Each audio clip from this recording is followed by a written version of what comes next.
জয় শ্রীহরি, শ্রী বিষ্ণু নারায়ণ। সঙ্গে থাকুন। আজকে বিষয় খুব সুন্দর। বৈশাখ মাসের শনিবার দিন আপনারা শনিদেবকে কিভাবে প্রসন্ন রাখবেন, তার সঙ্গে বলবো 5টি জিনিস খাবেন না, আর 3টি জিনিসের কথা বলবো অবশ্যই খাবেন। আপনারা হয়তো শুনেই ভয় পেয়ে যাচ্ছেন যে 5টি জিনিস কি খাবো না, আবার কি জিনিস বলছে খাবো, মহামারী ব্যাপার। কিন্তু ভয় পাওয়ার কিছু নেই। আমি যে 5টি জিনিসের কথা বলবো সেই জিনিসগুলো না খেলে কিচ্ছু আসে যায় না। আর যে জিনিসগুলো খাওয়ার কথা বলবো সেগুলি অত্যন্ত কাছের জিনিস, সহজেই ইচ্ছা করলেই খাওয়া যাবে। আর যদি এই নিয়মগুলো পালন করতে পারেন, তার সঙ্গে 6টি জিনিসের কথা বলবো ভগবানকে প্রসন্ন রাখার, সেই 6টি নিয়মের মধ্যে একটিও যদি পালন করতে পারেন, তাহলে আপনাদের আগামী দিনগুলো সারা বছরটাই খুব ভালোভাবে, খুব সুন্দরভাবে কাটবে, সুখে স্বচ্ছন্দে কাটবে, শান্তিতে কাটবে। যাদের শনির ধাইয়া চলছে, 7.5 চলছে, শনির প্রকোপে পড়েছেন, গ্রহদোষ চলছে জন্মকুণ্ডলিতে, তারা তো এগুলো অবশ্যই মানবেন।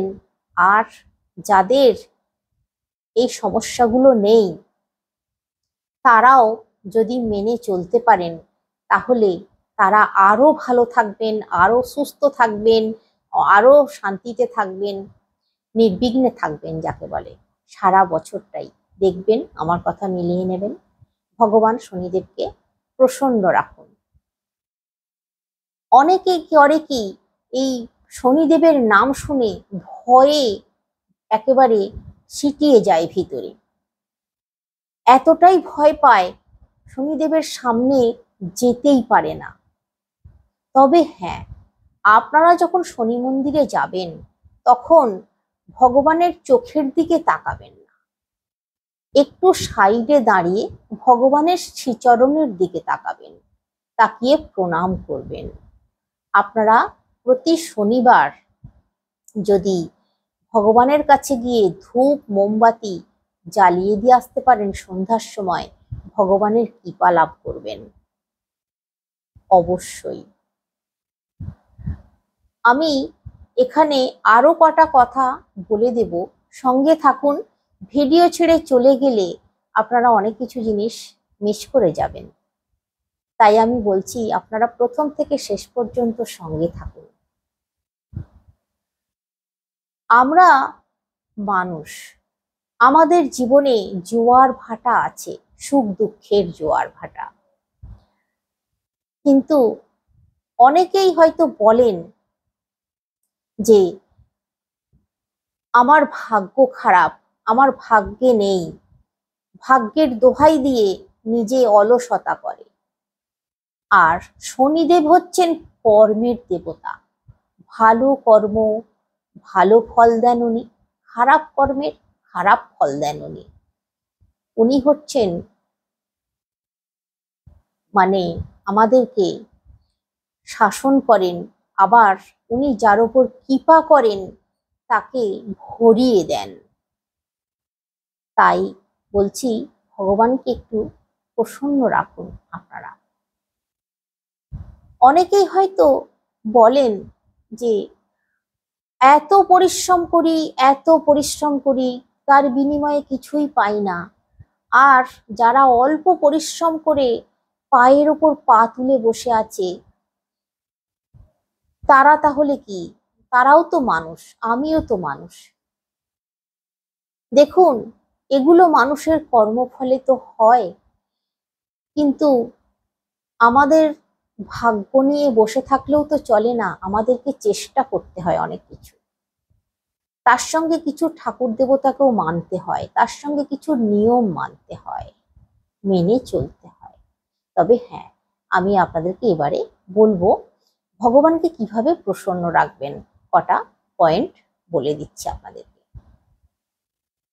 প্রথমেই 1 নম্বর যে কথাটা বলবো, আপনারা শনিবার দিন কিছু জিনিস দান করতে পারেন। সেই দানের জিনিসগুলোর মধ্যে হচ্ছে কোনো লোহার জিনিস, কালো তিল, কালো কাপড়, কালো কম্বল, অন্ন দান করতে পারেন কোনো দুস্থ ব্যক্তিকে, কিছু টাকা পয়সা দান করতে পারেন কোনো অন্ধ ব্যক্তিকে। এই কটা জিনিসের মধ্যে আপনারা যে কোনো একটা জিনিস আপনার সাধ্যের মধ্যে যা হবে আপনারা দান করতে পারেন। এই শনিবার দিন এই জিনিসগুলো দান করলে ভগবান শনিদেবের কৃপা পাওয়া যায়, উনি প্রসন্ন থাকেন। এরপর যে জিনিসটার কথা বলবো, আপনারা অশ্বত্থ গাছের গোড়ায় জল অর্পণ করবেন শনিবার দিন সকালে, আর প্রদক্ষিণ করবেন। অশ্বত্থ গাছের গোড়াতে বসেই বা দাঁড়িয়েই শনিদেবকে স্মরণ করবেন, তাহলে শনিদেব খুশি থাকবেন। অশ্বত্থ গাছে যদি সম্ভব হয় সন্ধ্যার সময় একটি সর্ষের তেলের প্রদীপ জ্বালিয়ে দিয়ে আসবেন, তাহলেও ভালো ফল পাবেন। এরপর যে পয়েন্টটার কথা বলবো সেটা হচ্ছে নীলকণ্ঠ ফুল, মানে অপরাজিতা ফুল। এই অপরাজিতা ফুল আপনারা শনিদেবকে অর্পণ করুন, শনিদেবের পুজো দিন অপরাজিতা ফুল দিয়ে। ধূপ মোমবাতি নিয়ে যাবেন, অপরাজিতা ফুল নিয়ে যাবেন, বাতাসা নিয়ে যাবেন, গুড়ের বাতাসা, সর্ষের তেল নিয়ে যাবেন। সর্ষের তেল যদি নাও নিয়ে যাওয়া সম্ভব হয়, কিন্তু বাতাসা, নীলকণ্ঠ ফুল, অন্তত 7টা অপরাজিতা ফুল, ধূপ মোমবাতি নিয়ে গিয়ে আপনারা সন্ধ্যার সময় শনিদেবের কাছে পুজো দিয়ে আসবেন, কিন্তু ভালো হবে আপনাদের। এরপর যে পয়েন্টটার কথা বলবো, যে বিষয়টার কথা বলবো, সর্ষের তেলে নিজের ছায়া দেখবেন। একটা পাত্রে সর্ষের তেল নিয়ে নেবেন, সেই সর্ষের তেলে আপনারা আপনাদের নিজের মুখটা দেখবেন, পুরো শরীরের কথা বলছি না, শুধু নিজের মুখটা দেখবেন। এটাকে বলা হয় ছায়া দান। ওই যে তেলটায় মুখ দেখলেন, ওই তেলটা কোনো দুস্থ ব্যক্তিকে দিতে পারেন, অথবা শনি মন্দিরে দিয়ে আসবেন আপনারা, তাহলে খুব ভালো, খুব শুভ। আপনাদের যদি গ্রহদোষ থেকেও থাকে, গ্রহদোষ কেটে যাবে এই ছায়া দান করলে। এরপর আপনাদেরকে যে কথাটা বলবো, হনুমান চাল্লিশা পাঠ করতে বলবো, আর যদি সম্ভব হয় হনুমানজির পুজো শনিবার দিন দেবেন, তাহলেও কিন্তু ভালো ফল লাভ করবেন।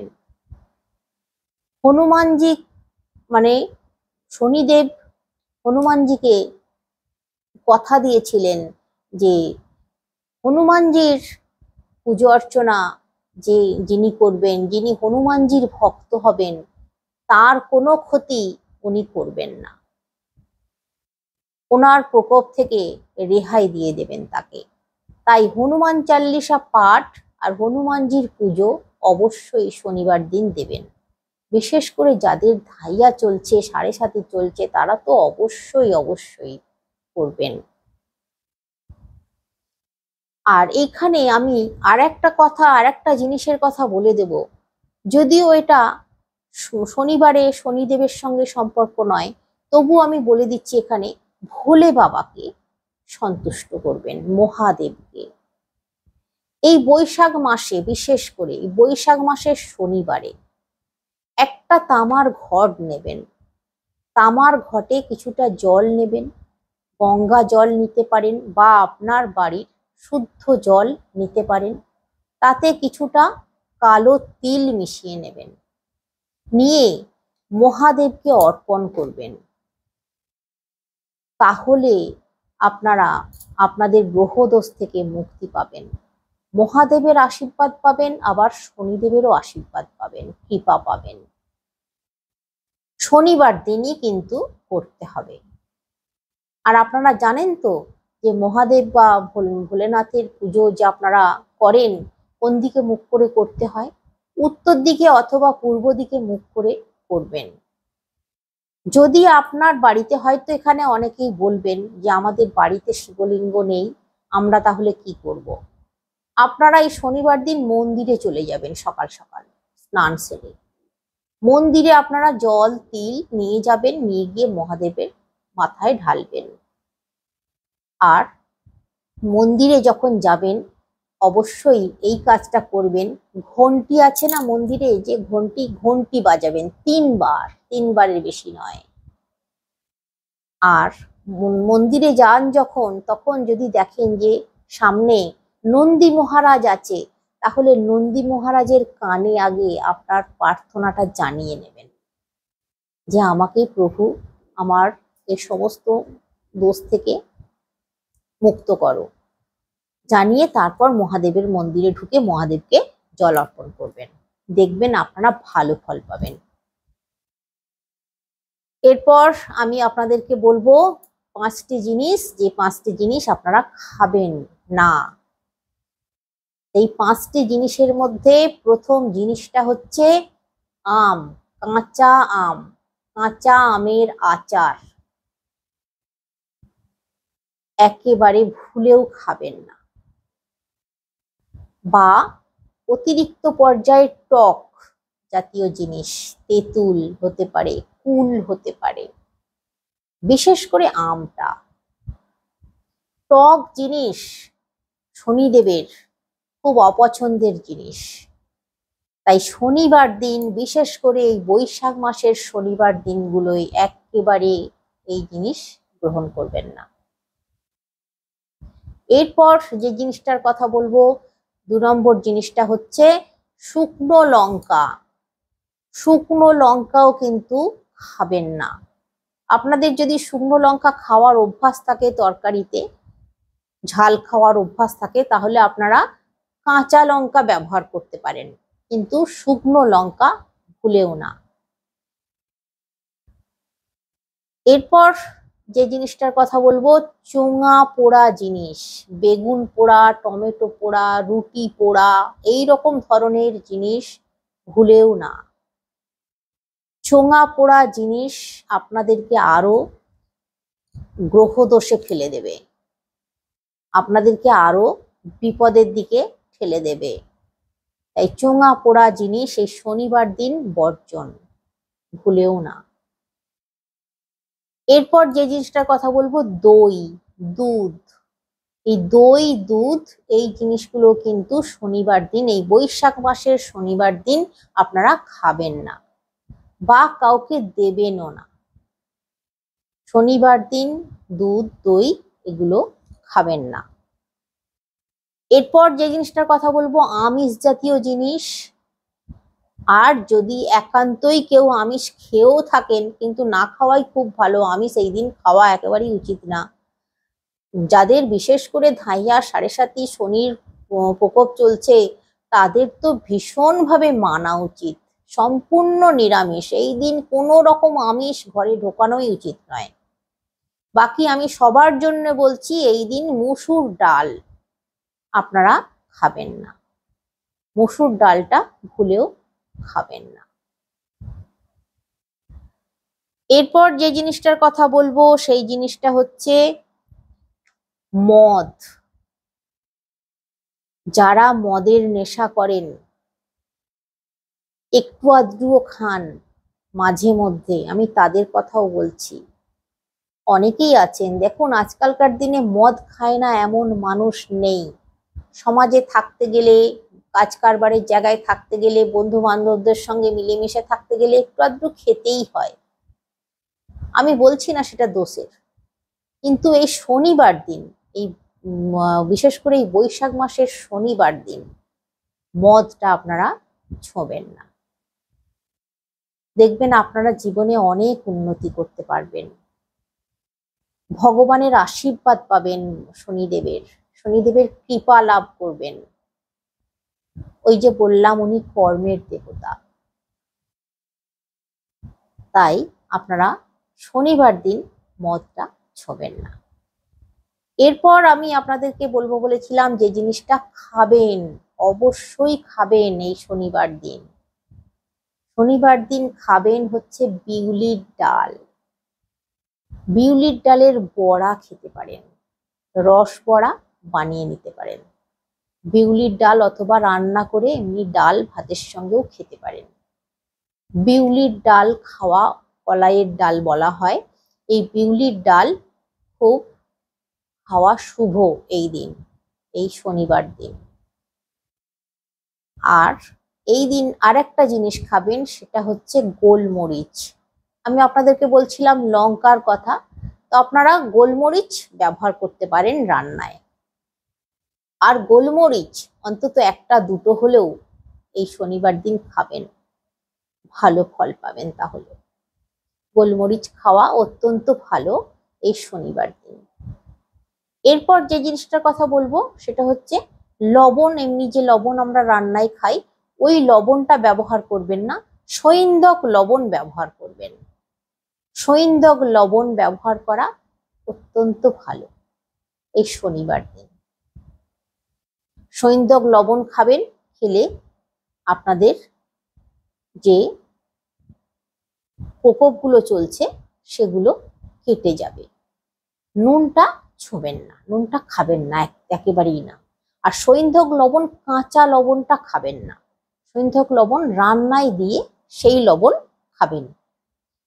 এখানে আমি আর একটা কথা বলে দিই আপনাদেরকে, ভগবানের যখন পুজো দেবেন আপনারা, তখন ছোলা গুড় দিয়ে পুজো দেবেন। আর ওই ছোলা গুড় আপনি নিজে পুজো দেবেন, নিজে তো অবশ্যই খাবেন, তার সঙ্গে যদি অন্তত 5 জনকেও ছোলা গুড় খাওয়াতে পারেন, ভীষণ ভালো, ভীষণ শুভ। অন্তত 5 জনকে যদি খাওয়াতে পারেন, আর আপনাদের পরিবারের সকলকে খাওয়ান ছোলা গুড়। আর এই দিন যদি আপনারা হনুমানকে বা বাঁদরকে যদি ছোলা গুড় খাওয়াতে পারেন, তাহলেও কিন্তু ভালো, খুব শুভ এই শনিবার দিন আমি বলছি বিশেষ করে। যদি সম্ভব হয়, তাই বলে যদি যাদের পক্ষে সম্ভব নয়, হনুমান কোথায় পাবো, বাঁদর কোথায় পাবো, তাদের কথা আমি বলছি না। যা অনেকেই তো, অনেকের বাড়িতেই তো হনুমান আসে, বাঁদরও আসতে পারে, তো আপনারা তাদেরকে এই ছোলা গুড় খাওয়াবেন সম্ভব হলে, খুব ভালো ফল পাবেন তাহলে। তো আগামী দিনে আমি আরো অনেক তথ্য নিয়ে আপনাদের সামনে হাজির হচ্ছি। আপনাদের ভালোর জন্য, আপনাদের মঙ্গলের জন্য যা যা করার দরকার আমি অবশ্যই আপনাদেরকে জানাবো। তার সঙ্গে অনেক কিছু সংকেত আছে, সেই সংকেতগুলোর কথা আরো আরো অনেক অনেক সংকেত আছে, যেগুলো আমরা আপনাদেরকে জানাবো। আপনারা লাভবান হবেন, উপকৃত হবেন, সঙ্গে থাকুন।